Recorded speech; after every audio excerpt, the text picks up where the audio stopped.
Hey everybody, it's Chris Clark at discgolf.law. I'm coming back to you today to talk about verbal contracts. We often get asked, are verbal agreements enforceable?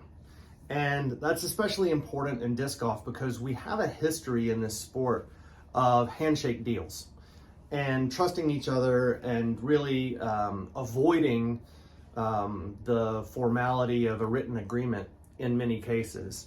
And that's just part of our culture, and that's fine. As much as we urge people now, especially, that the sport is growing and the dollars involved are growing, we feel more than ever written agreements are key. But that doesn't really help you if you're somebody that is part of a verbal or some type of handshake deal, and you're now wondering, well, how do I prove the terms of that deal, or how do I enforce it, or if there's a problem, how can I allege breach against the other party, or what really can I do to protect myself? What are my remedies that are available in a situation of a verbal contract? Well, it's not great, and for obvious reasons.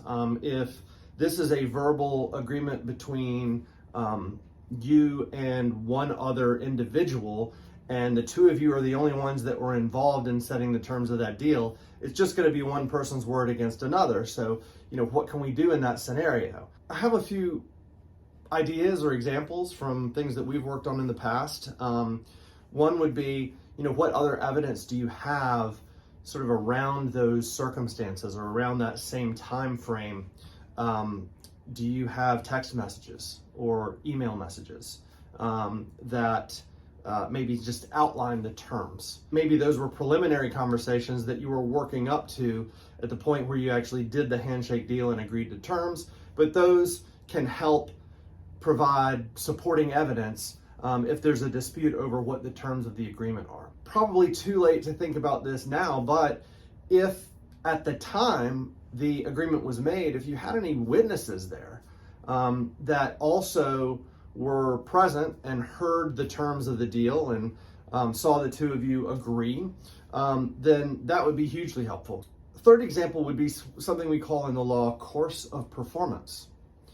And so the example there would be, let's say that you agreed that someone is going to come out and landscape your private disc golf course that you have. And you agreed, all right, you're going to come out every other week. I'm going to pay you $100 each time. March or April comes along, starts getting warm. You start having the landscaping done to this course and it's going great every other week. Person's coming out to do it, you're paying them $100. That's a contract. That's an agreement that you have with each other.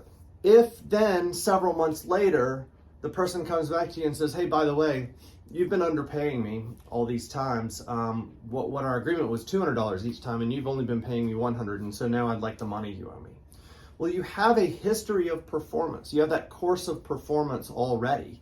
That pattern of behavior by both of the parties, you paying $100 each time and the other party doing the work each time, that can provide evidence of what the contract was because you do have that history of performance. I would say if you find yourself in a situation where you're questioning whether your verbal agreement is enforceable or what the exact terms are and how you prove them, get in touch with us, talk to us. We could probably help you through that.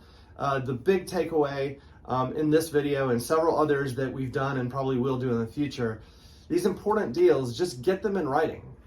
We're not saying that it has to be a 100-page document with a bunch of legalese in it, but the more reliable way to prove the terms of an agreement is always going to be get that contract in writing.